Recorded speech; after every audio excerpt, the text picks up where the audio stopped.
The cities administer these funds, CDBG and Home, and they grant these fundings out to agencies that provide vital services for the communities, be it housing, public services, public infrastructure. It's very important for these communities to have this type of funding to just fill the gaps for these services that otherwise would not be funded.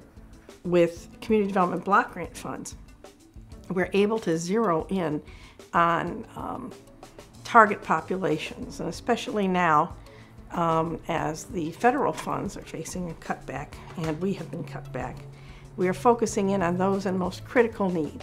And those are the agencies or the entities that meet the needs of the elderly, meet the needs of the homeless, and extremely low income. The need for food is increasing every month. We have people who work 2-3 jobs that are just really trying to stretch their dollars and feed their families. I don't see that need going away anytime in the near future.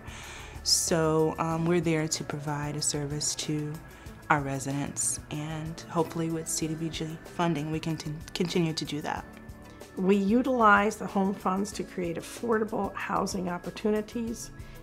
We have used them to construct owner condominium units.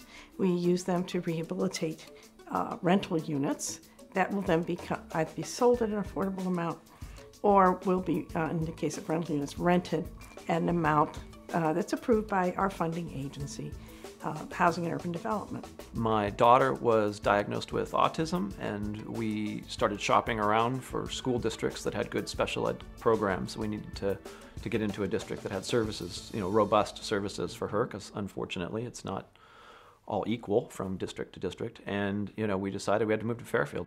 The town of Fairfield put together this program, and it included both moderate income housing and assistance with the down payment. The CDBG funds were for the down payment. We couldn't have done it otherwise. There would have been no hope.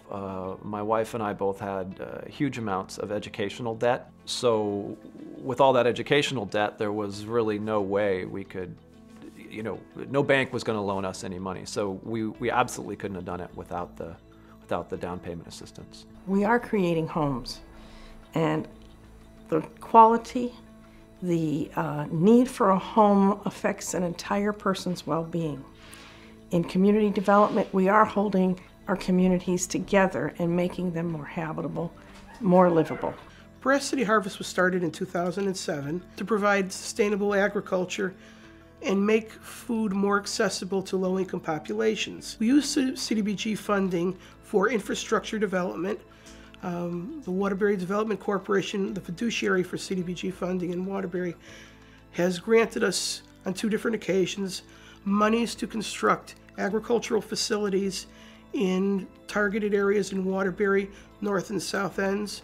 They are greenhouses and living classrooms where we provide cooking demonstrations, nutrition ed, horticulture, and they're used as community centers by the neighborhood associations. Without CDBG funding, these facilities could not have been possible.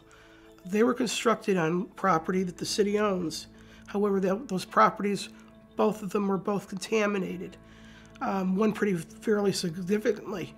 And it was CDBG funding that helped us attenuate the pollution, clear the land, revitalize this totally blighted property, and bring it back to life. If we didn't have those funds, a lot of people would be going hungry. There would be a continuation of urban decay, the broken windows theory in these neighborhoods that are very old and underserved. CDBG funding is the quintessential Recovery Act. CDBG funding has allowed us to hire local craftsmen and contractors to be involved in ongoing construction jobs. It has allowed us to provide access to fresh food for urban populations in food desert neighborhoods. And it has allowed us to create community centers for underserved people who have no green space, no community centers in their neighborhood. It's enhanced the quality of life for thousands of people. The building was built in 1968, and at 40 years we felt it was time to deal with some of the issues that had cropped up over the 40 years. And basically, we secured money from HUD for our construction. And then once that was in place, they built the building. But the building, we found over time, has needed to be improved. The size of the rooms and so on, more recently, is a little different. The newer buildings are larger. Those are things we don't have, so we've tried to improve the insulation of the building, the speed of the elevators, make sure that the roof is waterproof so we don't have repairs that are costly. We've replaced our boiler just in the last year or so, been completely covered with 3.5 inches of extra insulation. The windows are brand new, completely replaced. They're multi-pane with reflective glass and gas-filled spaces in the glass, and it's made a big difference. We're very grateful for the funding. I think it's a tremendous program, and I think that it's shown that there's a lot of possibility for leveraging that kind of money. It's 70-some units of elderly, low-income housing right in the city, so people have access to all that the city offers, and they can afford to live there because the CDBG funds can step in and do some of the very expensive capital expenditures. Habitat for Humanity has been in Fairfield County for 26 years at this point. And during that time, we've built about 160 homes. Most of those homes have been built in Bridgeport and then secondarily in Stratford. And it was really a number of years ago that we felt that we ought to be serving Stamford as well. And the city was very, very helpful, as I said, a number of years ago, getting us involved with Stamford. And at this point, we're just about concluding the construction of an 8-unit condominium. And all of the units are spoken for by home buyers at this point. The home funding was absolutely essential for bringing the Stamford project about. The 8-unit condo, because land is valuable in Stamford, is on a relatively small plot of land. Yet that land, a number of years ago, even cost more than $750,000. The home funding, first off, was very, very important in simply assembling the parcel. Without the home funding, very simply, that project would not have happened. Scrolling forward to the present, home funding has been very helpful in terms of providing down payment assistance for the purchasing homeowners. If our HUD funding had been cut, very simply, the Stamford project would not have happened at all. We wouldn't have been able to assemble the land, and flowing from that, there would have been no homes for 8 families. More recently, HUD funding was important in providing the down payment assistance loans for our purchasing families. Again, could they have purchased the homes without that? Maybe, but it would have been much more of a struggle. Outside of Stamford, for that matter, though, we rely very heavily on HUD funding. The NSP program has been one that we've relied on extensively in Bridgeport, and we've also in the past used home funding to develop our William Street condo renovation, which was a very, very successful rehab of 12 units at the corner of William Street and Barnum Avenue in Bridgeport.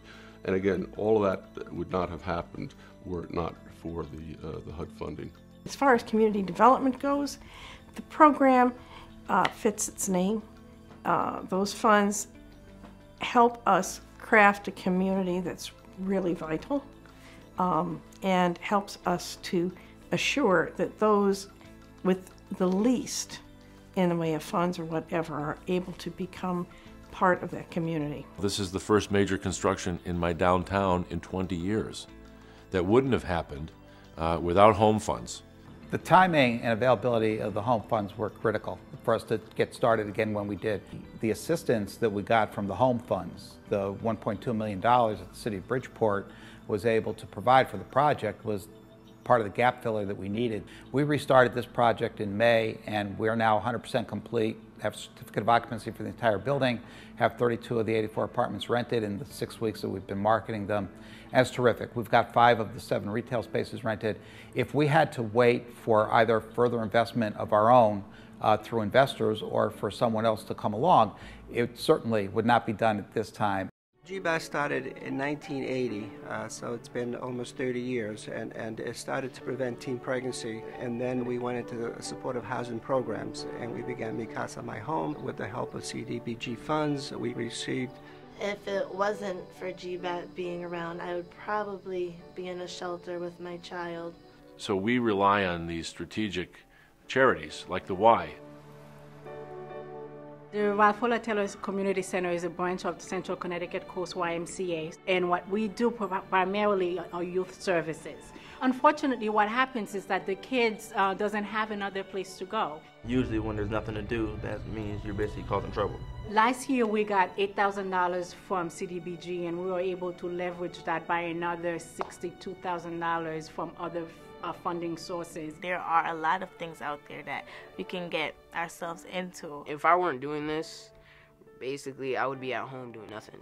When people ask me what percentage the public service is of the overall community development block grant, I tell them not enough. It instigates life and hope in areas where without that little bit of extra financing, you wouldn't have been able to really create those jobs and start those businesses.